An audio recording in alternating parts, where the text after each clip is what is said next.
The birthday cake sat in the center of the table, 60 candles flickering across Mom's hopeful face. She wanted this.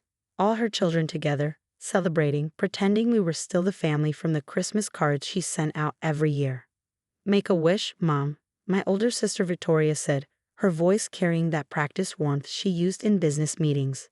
She stood beside Mom's chair, one hand resting possessively on the back, her diamond tennis bracelet catching the light. I sat 3 chairs down, between Aunt Linda and my younger cousin Marcus, the safe zone. The place where I could smile, nod, and avoid the inevitable commentary about my life choices. Mom closed her eyes, took a breath, and blew out the candles. Everyone applauded. Victoria immediately began cutting perfect slices, playing hostess in Mom's own home, like she always did. "So Rachel," Victoria's husband Dennis said, accepting his plate, "still doing that freelance thing?" The table quieted. I felt 14 pairs of eyes shift toward me. "I am," I said simply. "Must be nice." Victoria cut in, her knife sliding through another layer of cake. So much freedom, no real responsibilities, no schedule to keep. I took a sip of water and said nothing. "I mean, at some point you have to think about your future, right?" She handed a plate to Dad. "Benefits, retirement, stability, the things that matter." "Victoria," Mom said softly, warning in her voice. "What?" "I'm just being honest."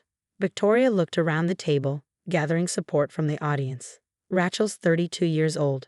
She's living in that tiny apartment, driving that ancient car, doing random projects for random clients. It's not a career. It's just drifting." My cousin Sarah shifted uncomfortably. Uncle Tom studied his cake very intently. "I'm doing fine," I said. "Are you, though?" Victoria set down the cake knife, fully committed to the intervention now. "When was the last time you bought something nice for yourself? When was the last time you went on a real vacation, not just camping because it's cheap?" "I like camping." "You like it because you can't afford anything else." She turned to Mom. "I'm sorry, but someone needs to say it. We're all tiptoeing around Rachel's feelings, pretending everything's okay. But it's not okay. She's wasting her potential." I felt my phone buzz in my pocket. I ignored it. "I have a good life," I said quietly. "You have a cheap life," Victoria corrected. "There's a difference. Look, I'm not trying to be mean. I'm trying to help. You're smart, Rachel. You could do something real if you just applied yourself. Get a real job. Build a real career.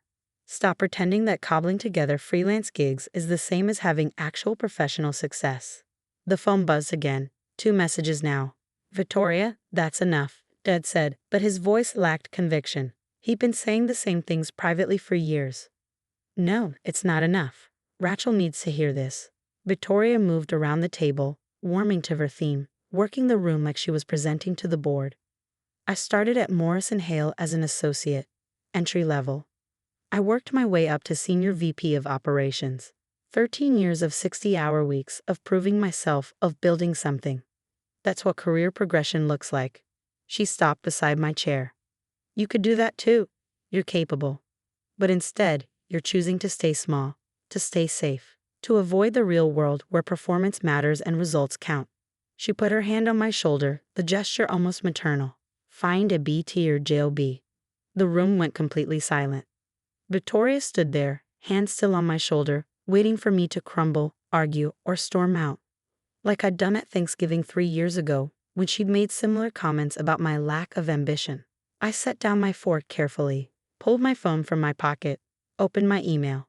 "You're right," I said quietly. Victoria blinked. "I am?" "You are." I scrolled through my inbox, found the thread I needed. A real career does matter. Professional success matters. Performance and results matter. I nodded slowly, more to myself than to her. Then I opened the draft I'd been considering for 3 weeks, the one my chief operating officer had prepared.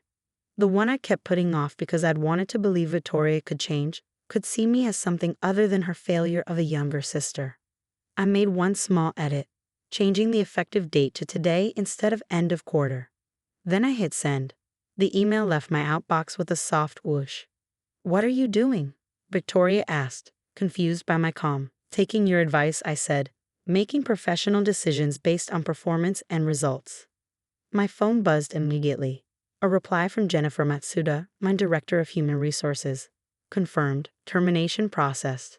Severance calculated per executive contract. Security has been notified. I'll handle the announcement Monday morning. Another buzz. My COO. Are you sure about this? It's your call, but there will be questions. I typed back. I'm sure, it's overdue. Rachel, what are you talking about? Mom asked, concern creeping into her voice. Victoria's phone chimed, then chimed again. She frowned, pulled it from her clutch. I watched her face as she opened the email, watched the confusion, then the disbelief, then the dawning horror. What? She looked up at me. What is this? What's what? Dennis asked. Victoria's hand trembled slightly as she held out her phone. I just received a termination notice from Morrison Hale, effective immediately. The table erupted in confused murmurs. That doesn't make sense, Dad said. Who would send that? Is it a scam? It's from HR, Victoria whispered. It has my employee number, my salary information, She looked at me, really looked at me. Did you do this? I took your advice, I said calmly. I made a professional decision based on performance and results. What are you talking about? You don't even work there. I took another sip of water. Actually, I've owned Morrison Hale for 6 years. Acquired it through my holding company when the founder wanted to retire. I've been the sole owner since you were promoted to senior VP. The silence that fell over the table was absolute. That's not possible, Victoria said, but her voice had lost its certainty. The freelance work you've been mocking? I continued. That's me consulting for my other properties. The 12 companies I own across tech, real estate, and manufacturing. The random projects are me personally vetting acquisition targets and integration strategies. Mom's hand went to her mouth. The tiny apartment is a downtown penthouse I bought in cash because I like the building's architecture. The ancient car is a 1967 Mustang I restored myself because I enjoy the work. I met Victoria's eyes. And the camping trips are to locations I'm considering for my next eco-resort development. Dennis had gone pale. You're saying you own Morrison Hale? The termination notice Victoria just received came from Jennifer Matsuda, Director of Human Resources. She reports directly to my Chief Operating Officer, who reports directly to me. I pulled up another email and held out my phone so Victoria could see. Here's the executive organizational chart. My name is at the top. Victoria grabbed the phone and stared at the screen. I watched her scroll through the attachment, seeing her own name 4 levels below mine. This can't be real, she whispered. Your severance package is quite generous, I continued. 13 weeks of pay, 1 week for each year of service. Your stock options vest immediately. Your health insurance continues for 6 months, and I've included a letter of recommendation that highlights your operational efficiency and process optimization skills. Wait, Uncle Tom said, if you've owned the company for 6 years, that means I've been Rachel's employer for 6 years, Victoria finished, her voice hollow.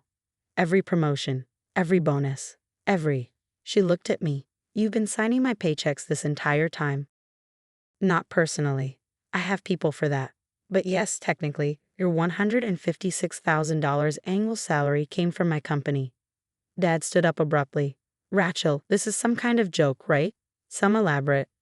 His phone rang. He looked at the screen, frowned, and answered. Hello? Yes, this is Robert Chen. What? No, this is my cell phone. How did you? He glanced at me. I don't understand. The country club membership, but I've been a member for. His face changed. What do you mean the account was never mine? I'd forgotten about that. The country club membership I purchased in Dad's name 5 years ago because Mom had wanted him to have somewhere to play golf. The one I'd been paying for through an anonymous trust. The membership was a gift, I said quietly. But given tonight's conversation, I think it's appropriate to let you start paying your own way. The club will send you the annual fee information. It's $48,000 a year, plus monthly minimums. Mom made a small sound. This is insane, Victoria said, but she was looking at her phone again, scrolling through something. Oh my God, the lease on our townhouse. Rachel, did you? I own the building, I confirmed. Bought it 3 years ago as part of a portfolio acquisition. When you applied to lease the penthouse unit, I told the property manager to approve you immediately. Below market rate, actually. I thought families should get a discount. Dennis had his own phone out now. The car lease. Honey, the car lease just got a termination notice too. They want the BMW back by the end of the week, or we start paying the full market rate, which is, he swallowed, which is $2,100 a month. That was also through one of my companies, I said. I subsidized the lease as a performance bonus. It seemed appropriate for a senior VP, even if Victoria didn't know where it was really coming from. Victoria slowly sat back down in her chair. The cake knife lay forgotten beside the half-served dessert. Why, she whispered. If you own all this, if you're this successful, why did you let us think that I was a failure? I finished. Because I wanted to know who you really were.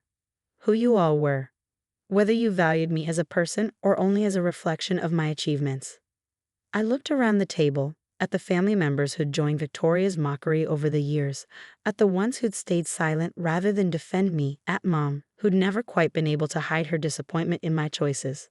I built something real, I said, not for recognition, not for approval, but because I wanted to create companies that mattered, companies that treated employees well and contributed something meaningful. Morrison Hale is profitable because I restructured it to focus on sustainable practices and fair wages. We've grown 40% since I took over because people want to work for companies that value them. But Victoria just said, Aunt Linda started. Victoria said I needed to get a real job, to build a real career, to stop wasting my potential. I looked at my sister. You were talking to your boss, Victoria. You were telling the owner of your company, the person who approved your salary, your bonuses, and your corner office, that she was a failure who needed to get her life together. The weight of that settled over the room. In any other company, I continued, that would be immediate grounds for termination. But I've kept you on for 6 years. Kept paying you. Kept promoting you based on your actual performance, not our relationship. Because I believe in separating personal from professional. Until tonight, Victoria said bitterly. Until tonight, I agreed. Tonight, at our mother's birthday party, you humiliated me in front of our entire family. You used your professional success that came from my company, as a weapon to make me feel small. That crosses the line from personal criticism to professional liability. I stood up and smoothed my simple cotton dress, the kind Victoria had mocked me for wearing to nice events. Your termination had nothing to do with our relationship as sisters. It had everything to do with your judgment as an executive. You spent years working for a company without ever bothering to learn who actually owned it.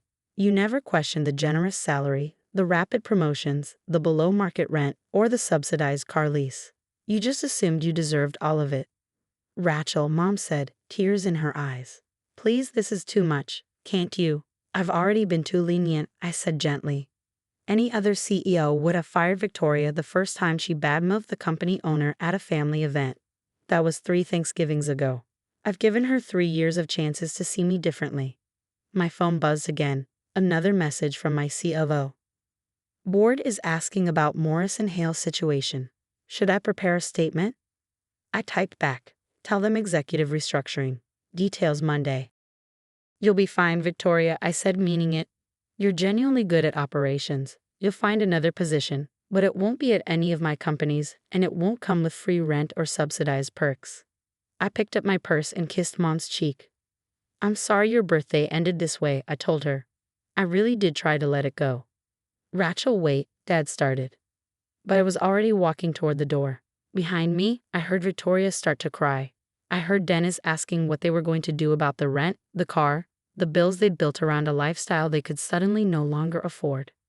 My phone rang as I reached my car. Jennifer from HR. The announcement is drafted for Monday morning, she said.